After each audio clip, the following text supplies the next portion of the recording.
Salam Bapak Ibu Saudara yang dikasihi Tuhan.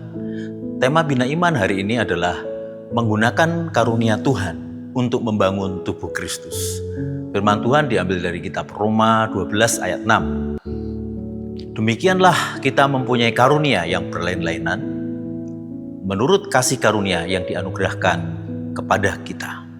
Jika karunia itu adalah untuk bernubuat, baiklah kita melakukannya sesuai dengan iman kita. Bapak Ibu, hari ini kita belajar dari Roma 12 ayat 6 ini, bahwa setiap orang percaya memiliki karunia yang berbeda-beda. Karunia itu bukan hasil kehebatan saya dan saudara, tetapi pemberian Allah menurut kasih karunia-Nya. Tuhan tidak hanya menyelamatkan kita, tetapi juga memperlengkapi kita dengan melayani Dia dan membangun tubuh Kristus. Karena itu kita tidak perlu iri terhadap karunia orang lain. Kita juga tidak perlu meremehkan karunia yang Tuhan berikan kepada kita masing-masing. Kadang kita berpikir, saya tidak bisa berkhotbah, tidak bisa bernyanyi, tidak bisa memimpin, berarti saya tidak punya karunia. Padahal pelayanan kepada Tuhan tidak selalu harus terlihat di depan. Ada pelayanan yang tersembunyi tetapi sangat berharga bila dilakukan dengan kasih, iman, dan kesetiaan.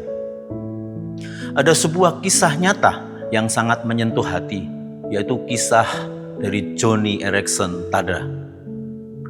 Pada masa remajanya, Joni adalah seorang gadis yang penuh semangat. Ia seorang yang aktif, ceria.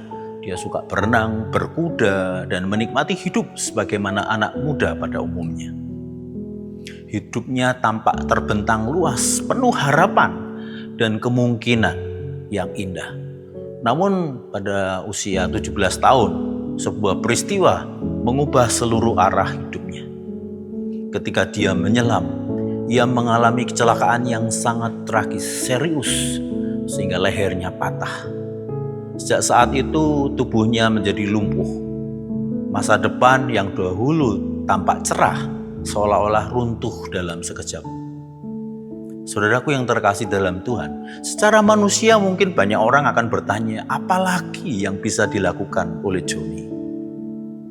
Bagaimana ia dapat berkarya? Bagaimana ia dapat melayani Tuhan sementara tubuhnya begitu terbatas? Tetapi saudara-saudara, kasih karunia Tuhan tidak pernah berhenti hanya karena tubuh manusia menjadi lemah. Kuasa Tuhan tidak dibatasi oleh kursi roda. Panggilan Tuhan tidak dibatalkan oleh penderitaan manusia. Di dalam proses yang panjang, di tengah air mata, pergumulan, dan penerimaan diri, Joni belajar melihat kembali hidupnya dengan mata iman. Dia belajar menulis dan menggambar dengan cara yang tidak biasa. Karena tangannya tidak dapat lagi bergerak, ia memegang pensil dan kuas dengan mulutnya.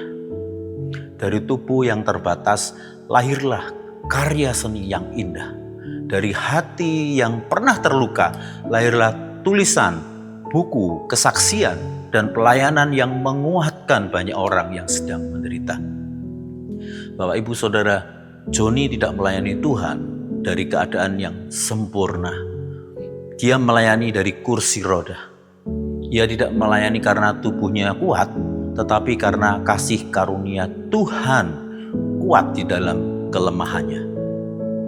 Justru melalui kelemahan itulah banyak orang melihat bahwa Tuhan sanggup memakai hidup siapa saja yang diserahkan kepadanya. Bapak, Ibu, kisah Joni menolong kita untuk memahami kebenaran firman Tuhan dalam Roma 12 ayat 6. Kita mempunyai karunia yang berlain-lainan menurut kasih karunia yang dianugerahkan Tuhan kepada kita. Akhirnya setiap orang percaya menerima karunia dari Tuhan. Karunia itu tidak selalu muncul dalam keadaan yang mudah, tubuh yang kuat, atau hidup yang tanpa masalah. Kadang-kadang justru dari luka, keterbatasan, dan pergumulan kita, Tuhan menyatakan kasih karunia-Nya dan memakai hidup kita menjadi berkat bagi orang lain. Saudaraku yang terkasih dalam Tuhan, Tuhan Yesus juga mengajarkan hal ini melalui perumpamaan tentang talenta dalam Matius 25 ayat 14 sampai 30. Ada hamba yang menerima 5 talenta, 2 talenta, 1 talenta. Jumlahnya berbeda, tetapi yang Tuhan tuntut adalah kesetiaan kita. Tuhan tidak menuntut kita menjadi sama seperti orang lain.